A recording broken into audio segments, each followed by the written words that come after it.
you ever wondered how humans first learned to fly? We see aeroplanes every day, soaring high above the clouds, carrying people and goods across the world. But have you ever thought about how this incredible journey actually began? The dream of flight is not new.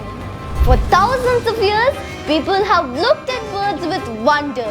They imagined what it would feel like to fly freely in the sky. Ancient stories and legends from Greece, India and China all speak about humans trying to fly. Like the Greek myth of Icarus, who made wings out of feathers and bags but flew too close to the sun. Even in ancient India, there are references in texts like the Vaimanika Shastra describing flying machines called Vimanas. Though those were mythological, they show how deeply humans have always wished to conquer the sky. The real journey toward human flight began with science and courage and a lot of failures. The first known attempts at flying machines were not aeroplanes at all. They were gliders.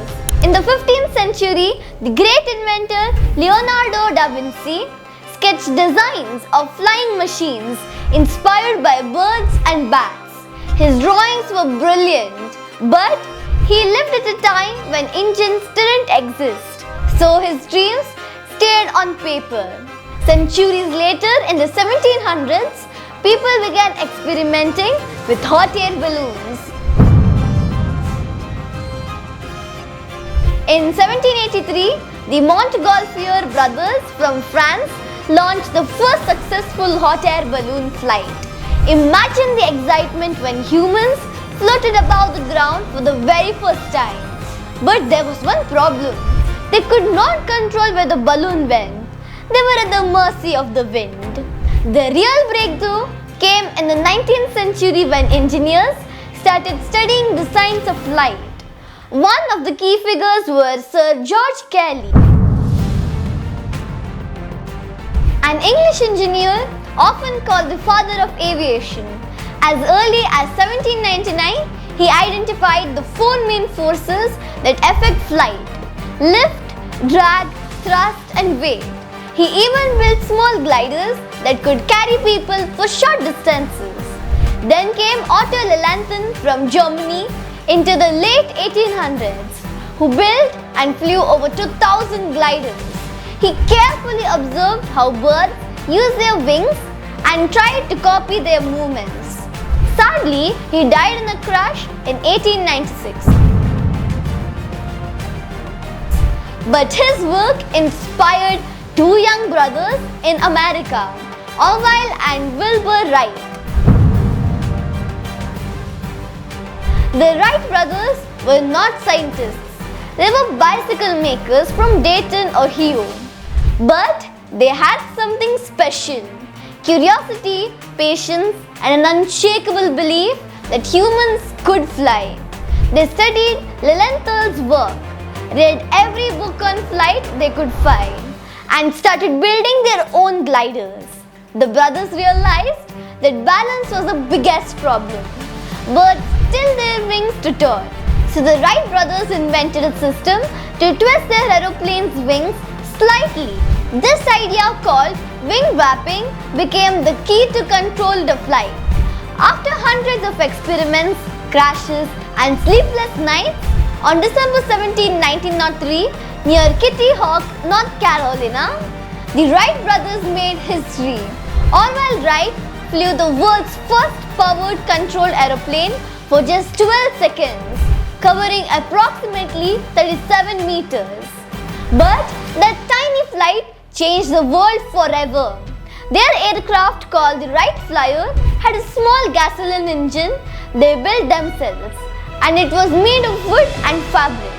They took turns flying 4 times that day, and by the end, Wilbur managed to stay in the air for 59 seconds, flying 260 meters. It may sound short, but that was the first time in human history that a machine heavier than air took off, flew under control and landed safely. News of their invention spread slowly at first. People couldn't believe it was possible. But soon, Others around the world started experimenting too.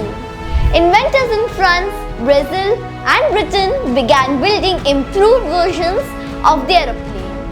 By 1909, aeroplanes could fly for several kilometers, and the first air shows amazed crowds everywhere.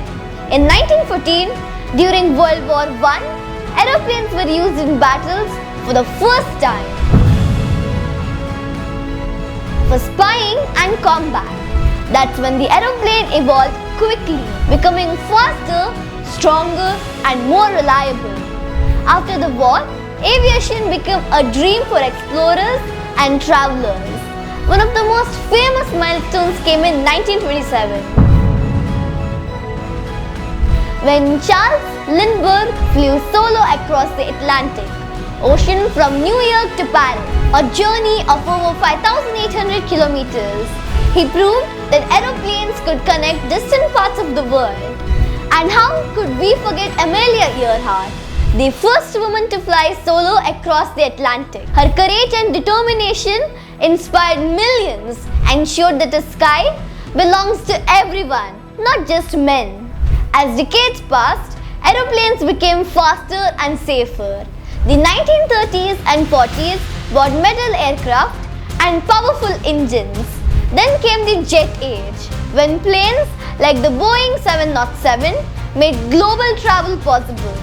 What once took weeks by ship could now be done in hours by air.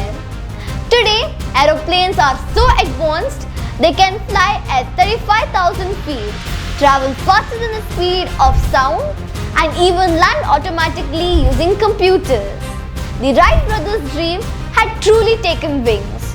From their fragile flyer, the massive Airbus A380, it can carry over 800 passengers. But the story doesn't end there.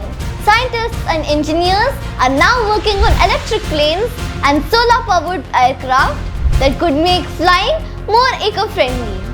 Just imagine, the future of flight might be silent, clean, and sustainable. When we think about it, the invention of the aeroplane is more than just a story of machines and metal. It's a story of human imagination. Every step, from watching birds to creating jets, shows how dreams, when mixed with determination, can change the world. So the next time you look at an aeroplane flying high above, remember it all started with a dream, a pair of brothers, and a tiny flight that lasted just 12 seconds. If you like this story, don't forget to like, share and subscribe to Page Splits by Lee, where every story takes you on a journey of wonder and discovery.